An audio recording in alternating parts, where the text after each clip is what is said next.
Shalom saudara semua, hari ini kita akan melihat tentang kepemimpinan hamba atau servant leadership. Ada beberapa jenis ya, tipe dalam memimpin atau metode atau gaya kepemimpinan. Dan hari ini kita memilih salah satu tipe atau gaya kepemimpinan, yaitu gaya kepemimpinan hamba. Kepemimpinan hamba, sebelum kita berbicara mengenai pelayanan, mari kita renungkan. Kira-kira apa itu hamba gitu ya? Mengapa kita melayani? Anda mungkin bisa cari apa itu hamba ya, atau bahasa Inggrisnya mungkin slave gitu ya. Mengapa kita melayani? Apa yang mendorong kita melayani orang lain? Apa yang membuat kita mau meletakkan diri kita lebih rendah dari orang lain? Dan mari kita juga renungkan bagaimana untuk dapat dipakai Tuhan secara efektif. Nah, Kisah Para Rasul 3 ayat 1 mengatakan bahwa orang yang dipakai Tuhan secara efektif adalah man of prayer. Artinya adalah orang yang berdoa.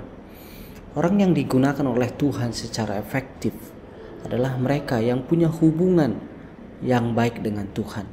Dan tentu kita tahu dalam sebuah organisasi biasanya orang akan mencari pemimpin di bawah dia yang dia percaya.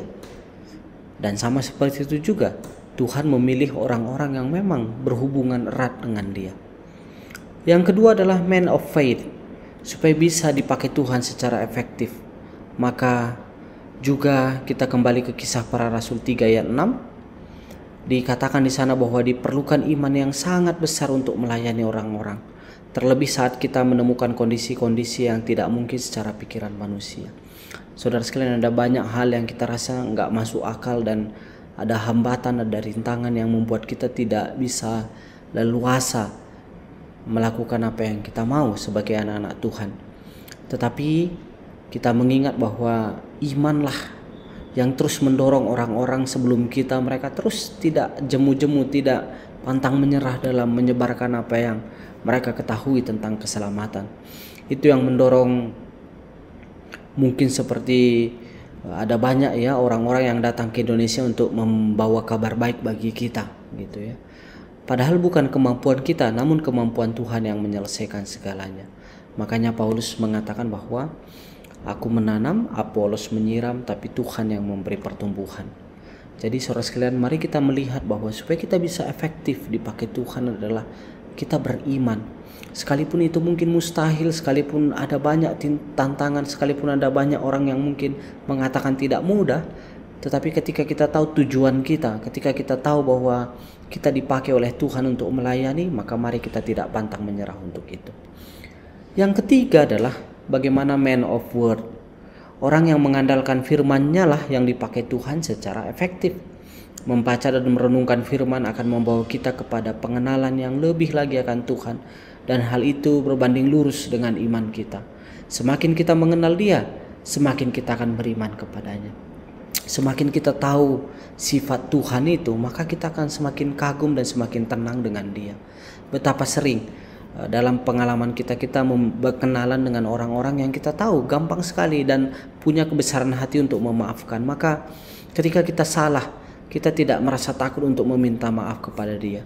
Atau mungkin ada yang kita kenal, yang kita bergaul akrab dengan dia adalah orang yang kita tahu karakternya itu murah hati, mudah memberi.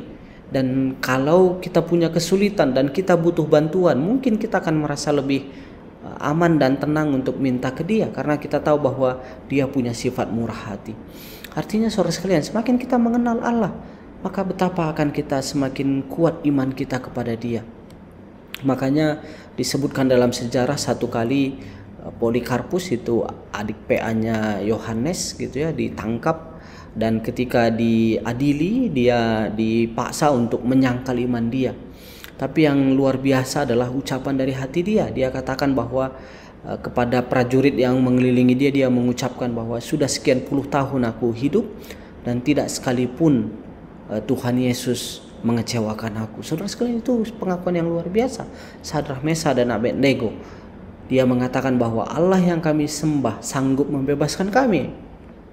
Lihat pernyataannya, dia mengatakan bahwa Allah sanggup, Allah punya kuasa, Allah powerful enough to help us gitu ya. Tetapi dia bilang bahwa sekalipun tidak dia selamatkan juga nggak apa-apa.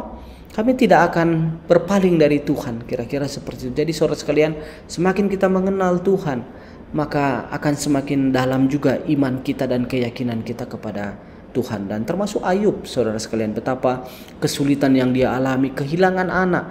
Saya pikir itu sesuatu yang paling berat, saudara sekalian. Ketika saya sekarang sudah punya anak, rasa-rasanya saya tidak bisa membayangkan kalau saya kehilangan dia. Dan mungkin luar biasa berat. Apalagi Ayub punya 10 anak yang semuanya meninggal di waktu bersamaan. Hartanya hilang semua. Dan bahkan tubuhnya sendiri. Tapi dia tidak. Maksudnya ketahanan emosinya itu luar biasa. Sampai dia mengucapkan bahwa dengan telanjang aku keluar dari rahim ibuku, maka dengan telanjang juga aku akan kembali kepada Tuhan. Ada satu pengakuan yang luar biasa, saudara sekalian, gitu ya. Jadi mari kita berkomitmen dalam hidup kita untuk terus hidup dengan firman Tuhan. Kita tahu apa yang Tuhan sampaikan di dalam Alkitab. Jadi ada itu ya, yang supaya bisa efektif itu adalah man of prayer, artinya orang-orang yang berdoa. Man of faith yang kedua, man of word. Dan yang ketiga adalah yang berikutnya, yang keempat adalah men that are filled with the Holy Spirit. Orang-orang yang dipakai Tuhan secara efektif adalah mereka yang dipenuhi oleh kuasa Roh Kudus. Karena memang kalau kita kembali ke Kisah Rasul 1 ayat 8 disebutkan bahwa dan kamu akan menjadi saksiku apabila Roh Kudus turun atas kamu, dan kamu akan menjadi saksiku di Yudea, Yerusalem sampai ke ujung bumi. Jadi saudara sekalian, orang-orang yang ada Roh Kudusnya lah yang akan dipakai secara efektif. Dan kita tahu bersama di Alkitab bahwa orang yang ada Roh Kudus dalam diri dia adalah orang yang sudah lahir baru. Karena disebutkan oleh Paulus, ketika kita lahir baru maka Roh Kudus itu dimateraikan dalam hidup kita. Kapan kita lahir baru? Ketika kita, kalau kita mengacu ke kitab Roma, ketika kita mengaku tentang ketuhanan Yesus dan juga kebangkitan dia dari antara orang mati, maka itulah menjadi lahir baru. Dan mustahil kita melayani dengan diri kita sendiri dan kita berharap pelayanan kita efektif. Apa salah satu ciri efektif? Pelayanan yang efektif adalah pelayanan yang jangka panjang. Bahkan ketika orang itu meninggal, pengaruh dia masih terasa oleh orang lain. Banyak sekali pemimpin berhasil ketika dia duduk di satu posisi, di satu jabatan, berhasil membawa. Tapi begitu dia meninggalkan jabatan itu, semua lenyap, bahkan mungkin perusahaan kembali drop lagi dan segala macam.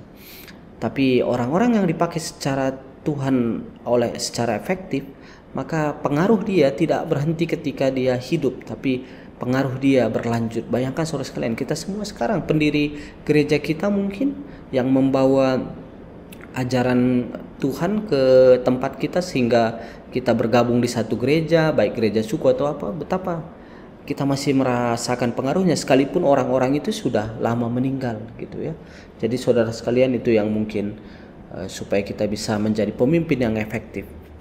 Nah, kita melihat beberapa hal terkait dengan kepahitan dan kebencian. Nah, Kain salah satunya, saudara sekalian, itu adalah merupakan tokoh yang pertama yang berpaling dari kasih Allah melalui kepahitan, kemarahan, dan kebencian.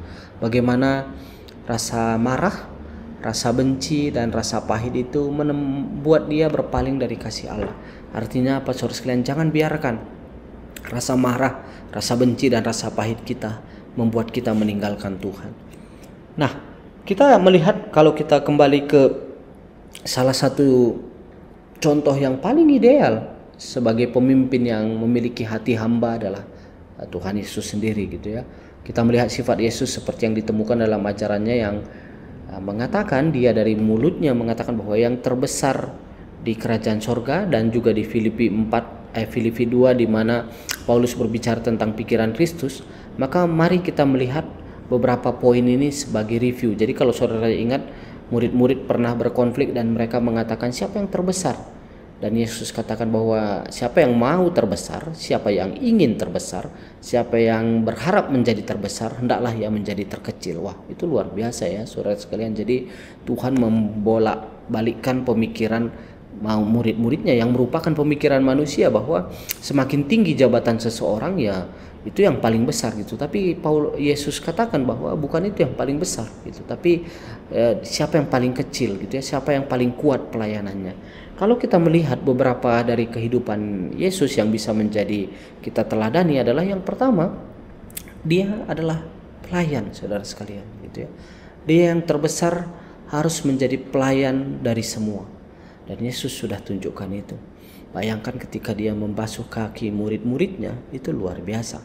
Seorang Allah yang perkasa, yang bahkan orang Israel sendiri nggak berani melihat mukanya tetapi memberikan dirinya untuk membasuh kaki murid-muridnya, itu luar biasa.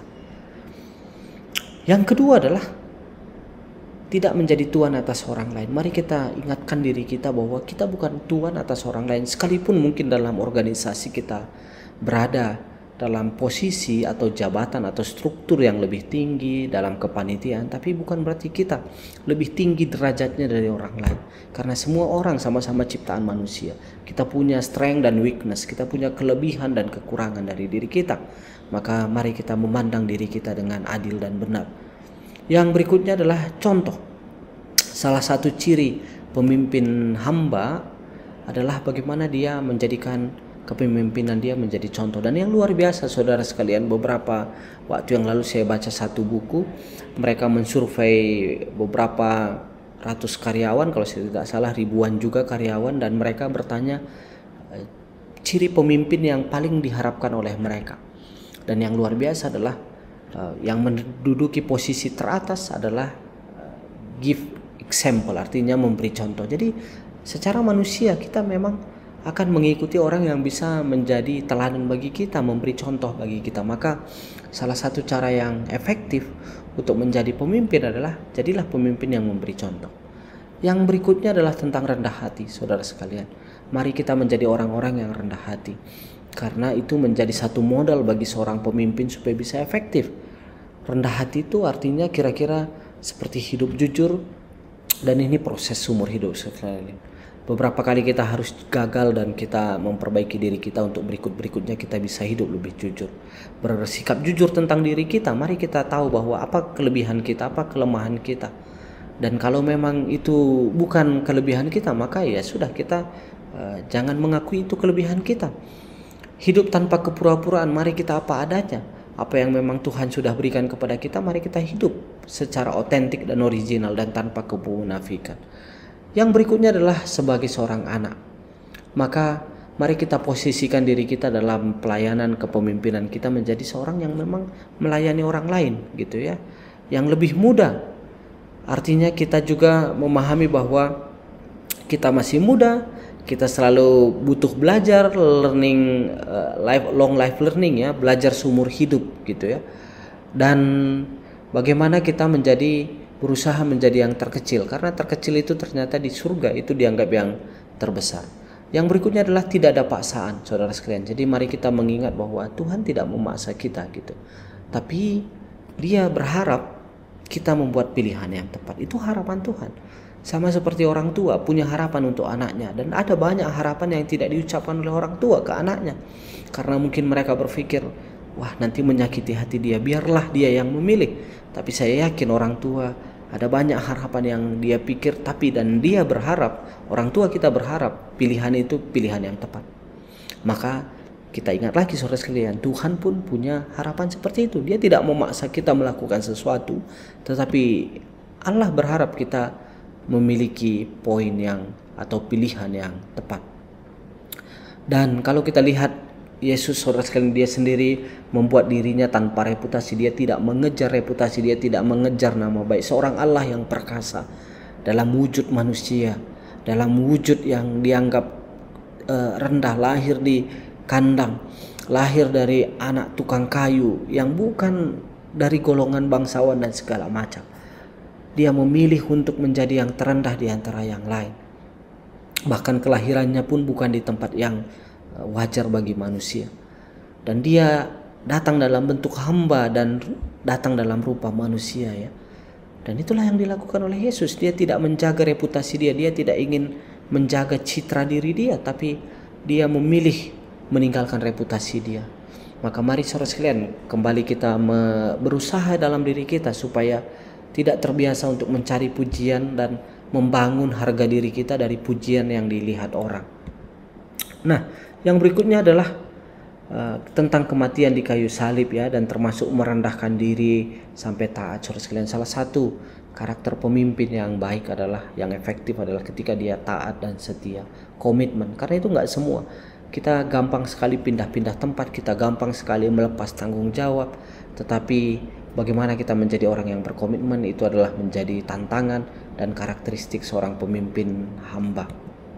Nah, mari kita buka, kalau kita lihat di Yesaya 53, kita akan ingat bahwa pasal 49 sampai 57 berurusan dengan hamba Tuhan yang berbicara tentang Mesias gitu ya. Ini menunjuk kepada Yesus Kristus sebagai hamba Tuhan, penyelamat atau penebus.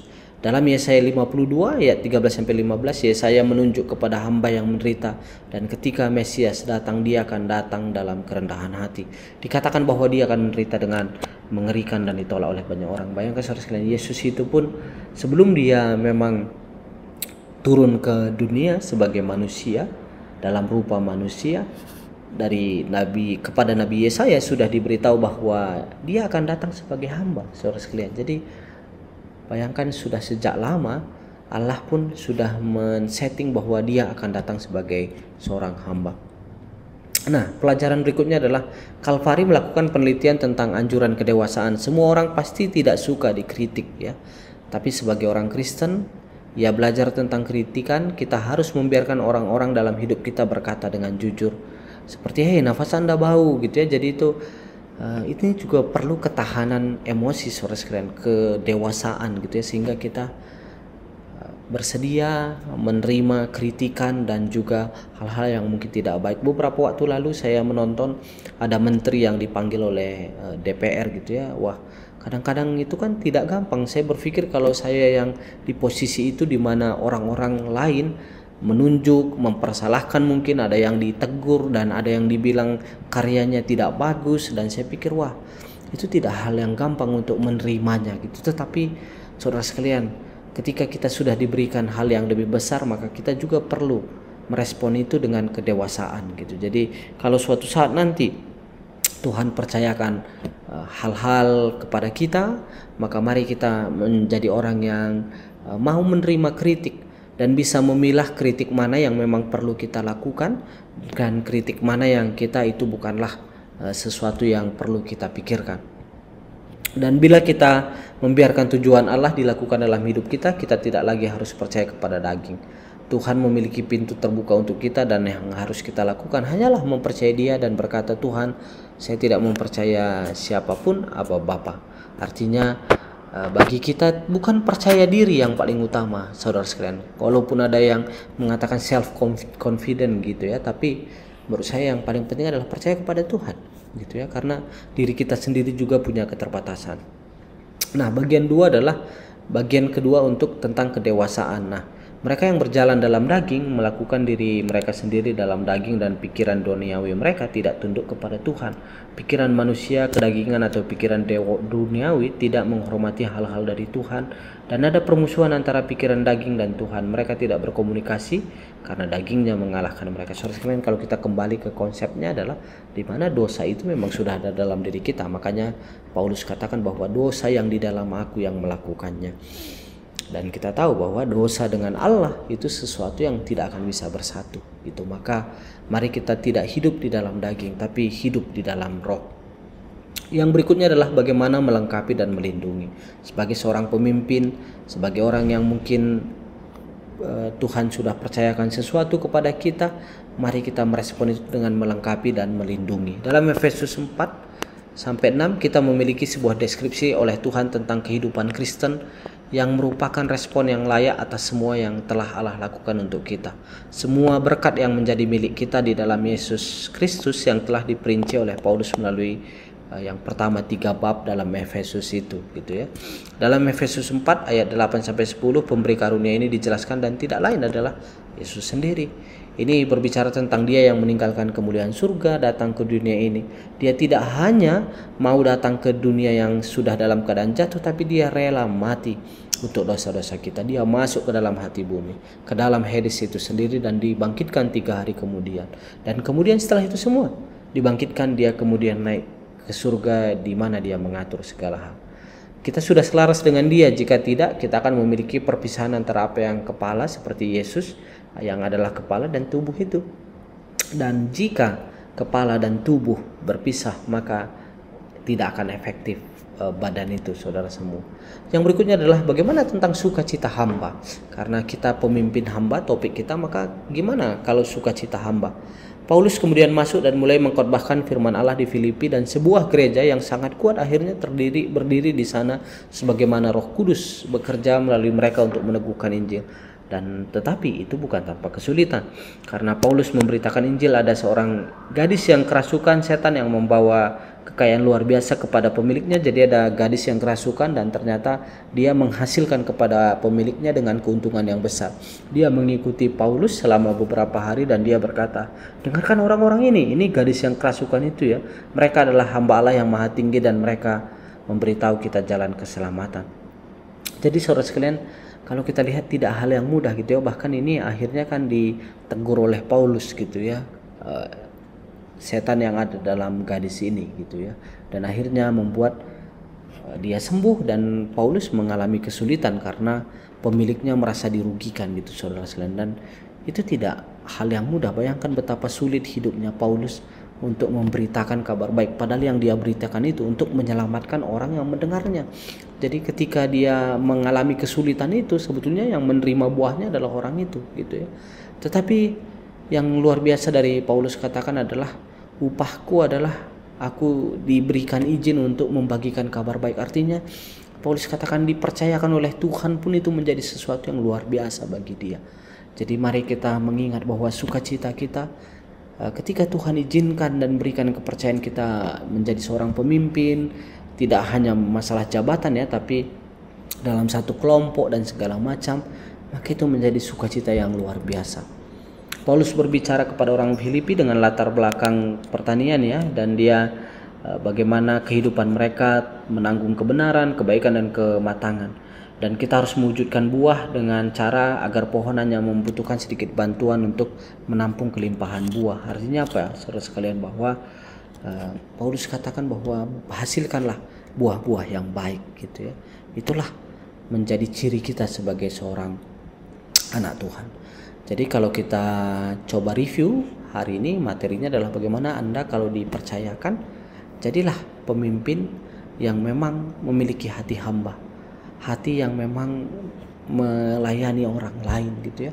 Dan supaya efektif, supaya bisa kita memiliki hati sebagai hamba, maka ada beberapa hal. Yang pertama adalah kita adalah man of prayer. Artinya mari kita hidup menjadi lifestyle kita berdoa. Man of faith, orang-orang yang memang memiliki iman. Man of word, orang-orang yang memang hidupnya membaca dan merenungkan firman Tuhan dan melakukannya. Man of Holy Spirit, di mana memang kita harus mengakui bahwa kita ketika lahir baru adalah orang yang sudah dipenuhi oleh Roh Kudus. Dan teladan utama kita dalam memimpin adalah Tuhan Yesus sendiri, di mana dia tidak mempertahankan status dia sebagai Allah yang perkasa, tapi dia turun mengambil posisi yang paling rendah untuk menyelamatkan manusia dan taat sampai mati. Amin. Tuhan memberkati kita.